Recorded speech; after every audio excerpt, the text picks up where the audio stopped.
वजन घटाने के लिए इंटरमिटेंट फास्टिंग का ट्रेंड बहुत तेजी से चल रहा है। इंटरमिटेंट फास्टिंग यानी कि दिन में खाने का समय सीमित करना और एक लंबे गैप के बाद खाना खाना।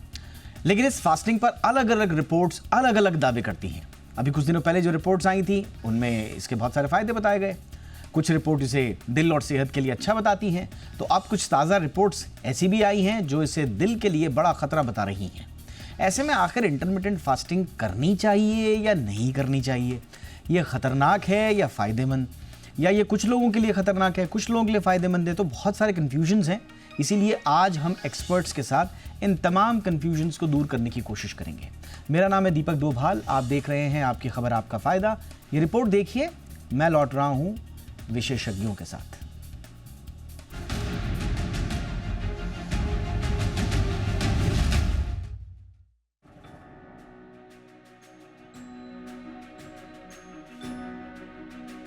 इंटरमिटेंट फास्टिंग पिछले एक दशक में यह डाइट ट्रेंड बन चुका है। दावा यह किया जा रहा है कि बिना कैलोरी गिने, बिना कार्ब्स कम किए, बस खाने का टाइम बदलो और हेल्थ बनाओ।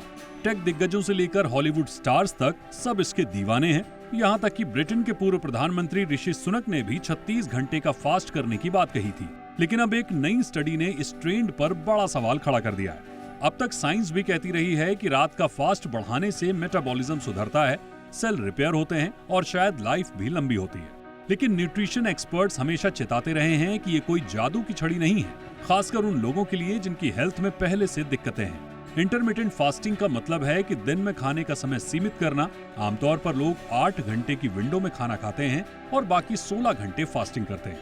लेकिन अब पहली बार एक बड़े पैमाने की स्टडी ने खतरे की घंटी बजा दी है। Diabetes and metabolic syndrome study जो clinical research and reviews journal में प्रकाशित हुई है, इस स्टडी में पाया गया कि जो लोग रोजाना 12 घंटे से ज्यादा समय तक फास्टिंग करते हैं, उनमें हार्ट डिजीज से मौत का खतरा 135% तक ज्यादा बढ़ जाता है उन लोगों के मुकाबले जो 12 से 14 घंटे में खाना खाते हैं। मतलब साफ है कि हार्ट और ब्लड वेसल से जुड़ी बीमारियों का रिस्क बढ़ जाता है। हालांकि स्टडी कहती है कि यह खतरा सिर्फ कम खाने के टाइम की वजह से है या फिर इसके पीछे और फैक्टर हैं, ये समझने के लिए और रिसर्च की जरूरत है। लेकिन हार्ट डिजीज का खतरा हर उम्र, हर जेंडर और हर लाइफस्टाइल ग्रुप में दिखा। Diabetes and metabolic syndrome clinical research and reviews journal में प्रकाशित इस स्टडी के मुताबिक अमेरिका में 19,000 से ज्यादा लोगों पर 8 साल तक स्टडी की गई, जिसमें लोगों से 2 बार डाइट रिकॉल कराया गया और उनकी ईटिंग विंडो का औसत निकाला गया। सबसे ज्यादा खतरा स्मोकर्स, डायबिटीज के मरीजों और पहले से हार्ट डिजीज वाले लोगों में दिखाई दिया। ये रिस्क तब भी बना रहा जब डाइट क्वालिटी, स्नैकिंग और लाइफस्टाइल फैक्टर्स को एडजस्ट किया गया। इंटरमिटेंट फास्टिंग पर 2020 में जामा इंटरनल मेडिसिन में छपी एक स्टडी में पाया गया कि 3 महीने तक डाइट को अपनाने वालों का वजन तो थोड़ा कम हुआ, लेकिन उनका बड़ा हिस्सा मसल से गया।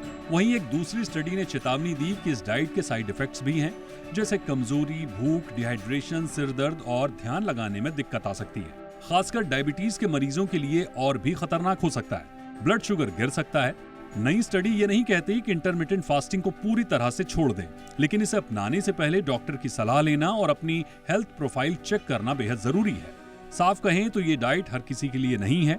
हेल्थ के नाम पर रिस्क ना लें, एक्सपर्ट की गाइडेंस जरूर लें। ब्यूरो रिपोर्ट, जी मीडिया।